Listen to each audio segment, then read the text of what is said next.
हम लोग class 10th का है ना बाबू, क्लास 10th का प्रश्नवाली 5.1 का हम लोग कम से कम कहाँ तक पढ़ लिए थे, 2 नंबर तक। आज हम लोग देखने वाले हैं बाबू 3 नंबर तक क्वेश्चन, ठीक है ना। इसका बेसिक क्लास कहाँ तक हो गया बाबू, बेसिक क्लास पूरा आप लोग के 7 वीडियो में आपको हम दिए हैं, ठीक है ना। 7 वीडियो में आपके लिए पढ़ाया गया है, जो कि टोटल केवल बेसिक क्लास है ना। और आज हम लोग क्वेश्चन को देखने वाले हैं बाबू 3 नंबर क्वेश्चन, ठीक है ना। जो 3 नंबर क्वेश्चन में बोला है कि निम्नलिखित में से प्रत्येक एपी के लिए प्रथम पद और सार्वंतर लिखिए। यानी क्वेश्चन में क्या बोला है बाबू, प्रथम पद लिखना है ना। क्या बोला है बाबू, प्रथम पद लिखना है और क्या बाबू लिखना है, सार्वंतर लिखना है, सार्वंतर लिखना है, सार्वंतर है ना, सार्वंतर लिखना है। आप लोग को बता देता हूँ बाबू कि NCERT बुक है ना, NCERT बुक से प्रश्नवाली 5.1 का बाबू 3 नंबर का 1 नंबर क्वेश्चन क्या दिया है, ठीक है ना। तो 3 नंबर के 1 नंबर में दिया है बाबू 3 है ना। कितना दिया है बाबू क्वेश्चन कि 3 दिया है और 1 दिया है, माइनस और 1 दिया है ना, और -3 दिया है, डैश डैश दिया है ना। और इसमें क्वेश्चन में क्या पूछा है, क्वेश्चन में यही पूछा है कि प्रथम पद, तो हम आपको बेसिक में सिखाए थे शुरू वाला संख्या को हम लोग प्रथम पद बोलते हैं ना, प्रथम पद बोलते हैं। तो वो कितना हो जाएगा, 3 हो जाएगा। और क्या बोला है, सार्वंतर, सार्वंतर का मतलब क्या होता है बाबू, डी होता है। सार्वंतर का मतलब क्या होता है बाबू, डी होता है, ठीक है ना। सार्वंतर के बाबू डी, और डी के फॉर्मूला होता है यानी A2 में से A1। A2 किसको कहते हैं बाबू, तो इसको हम A1 बोलते हैं, इसको हम A2 बोलते हैं, इसको हम A3 बोलते हैं, इसको हम A4 बोलते हैं। यानी कहने के मतलब डी के मान निकालने के लिए दूसरा में से पहला को घटा देते हैं। यानी दूसरा कौन है, 1, और उसमें कितना घटाना है बाबू, 3। तो घटाएंगे तो कितना निकलेगा, 2। माइनस में बाबू क्यों, बार का अंक 3 है, और 3 क्या है, जो चिन्ह रहेगा वही चिन्ह आंसर के आगे हो जाएगा। तो मेरा माइनस में कितना होगा, 2। यानी डी के मान कितना होगा, माइनस का 2, और प्रथम पद 3 हो गया, ठीक है ना। बस यही पूछा था, ठीक है ना। नेक्स्ट क्वेश्चन, दूसरा क्वेश्चन क्या पूछा है, दूसरा क्वेश्चन है ना, दूसरा क्वेश्चन दिया है बाबू, इसमें माइनस का 5 दिया है, माइनस का 1 दिया है, 3 दिया है बाबू है ना, और 7 है ना। इसमें प्रथम पद सबसे पहले बता देता हूँ, प्रथम के मतलब ए होता है। इसमें प्रथम पद कौन हो जाएगा, माइनस का 5, और डी के मान क्या हो जाएगा बाबू, -1 में से माइनस का 5 घटाना है, ठीक है ना।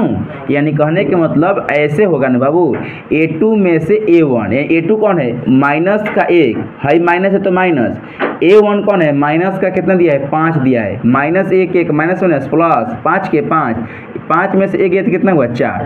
तो यानी डी के मान कितना निकल गया, 4, और ए के मान मेरा माइनस का 5, ठीक है ना। तीसरा क्वेश्चन कितना दिया है बाबू, तीसरा नंबर, जितना क्वेश्चन अगर इसमें दिया है तो बाबू ये सब ऑब्जेक्टिव में क्वेश्चन पूछेगा, इस ऑब्जेक्टिव में क्वेश्चन पूछने वाला भी नहीं है, ये बात को याद रखिएगा, ठीक है ना। तो देखो बाबू तीसरा क्वेश्चन दिया है 1/3 और 5/3 और 9/3। यह क्वेश्चन देखिए बाबू ऑब्जेक्टिव में हम कराए हैं, याद करो है ना, कराए है ना।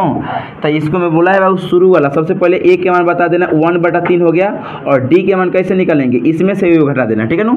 यानी 5/3 में से 1/3 को क्या करेंगे, घटाएंगे, 3 के एलसीएम 3 हो जाएगा, 3 से कट गया तो 5 का 5 माइनस 3 से कट 1, यानी 4 मेरा कितना हो जाएगा, 3 हो गया।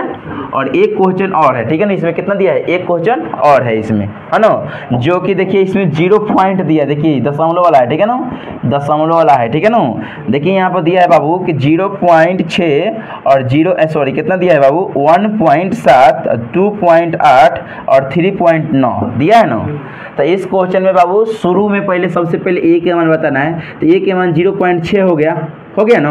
अब यहाँ पर हम लोग डी के मान निकाल, डी के मतलब कैसे निकलता है, इसमें से ए वाला घटाते हैं, तो पहले ये वाला लिखेंगे 1.7 में से है ना 0.6। आपको ये घटाने नहीं आएगा तो क्या करेंगे, 1.7 0.6 हाँ ऐसे लिखेंगे, 7 में से 6 गया 1.1 है ना, यानी कहने 1.1 बचेगा, ठीक है ना। डाउट यहाँ तक, अब यहाँ तक हो गया, कोई दिक्कत। यानी 3 नंबर में क्या हमारा का टोटल कितना सवाल था, 4, और चारों का चारों सवाल प्रथम बस इजी है। यहाँ से क्वेश्चन आप लोग के लिए केवल ऑब्जेक्टिव में ही पूछेगा, और यहाँ सब्जेक्टिव में क्वेश्चन नहीं पूछेगा, कभी नहीं पूछेगा, कहाँ से ऑब्जेक्टिव ही पूछेगा और कुछ नहीं पूछने वाला है, ठीक है, कोई डाउट। अब हम लोग कल इसमें हम लोग 4 नंबर से क्वेश्चन देखेंगे, कितना तक क्वेश्चन है इसमें, 4 तक। 4 में कितना है, 15 16 14 रहेगा, था 14 का है ना, 15 है। कितना है? 15 क्वेश्चन है इसमें। कल 4 नंबर में 15 क्वेश्चन, यानी कहने को मतलब कम से कम ये आधा घंटा है, कम से कम 30 मिनट का वीडियो बनाएगा, ठीक है ना। यानी 30 मिनट में कम से कम कल वीडियो बनाना पड़ेगा, ठीक है। यानी 15 सवाल है, यानी एक क्वेश्चन पर 2 मिनट भी लेंगे तो कितना हो जाएगा? 30 मिनट हो गया ना।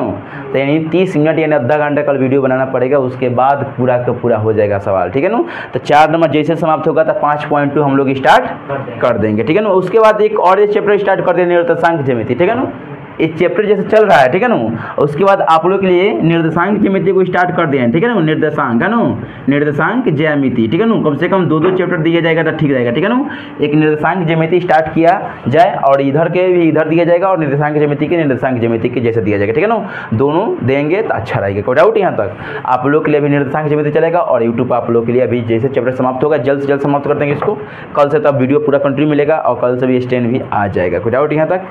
और स्टैंड आ जाएगा तो हम आप लोग के दिन में भी कभी कभी बुला के वीडियो बना लेंगे, ठीक है ना। और दिन में भी आप लोग के लिए पढ़ाई हो जाएगा और ज़्यादा से ज़्यादा ग्रुप डिस्कशन पर और जितना ज़्यादा हो सके ऑब्जेक्टिव सब्जेक्टिव जितना बोल कर पढ़िए, सबसे बेस्ट तरीका है, ठीक है। तो मिलते हैं कल हम लोग। चौथा नंबर क्वेश्चन पूरा हम लोग कम से कम इसमें 15 क्वेश्चन है, 15 क्वेश्चन को ही पूरा का पूरा अच्छा से हम लोग कल बनेंगे, ठीक है। चलिए तब हम लोग लाला जी कल उखाड़ फुखाड़ किया जाएगा, ठीक है ना। हाँ एकदम छोड़ना नहीं है सलाह। हाँ हमारा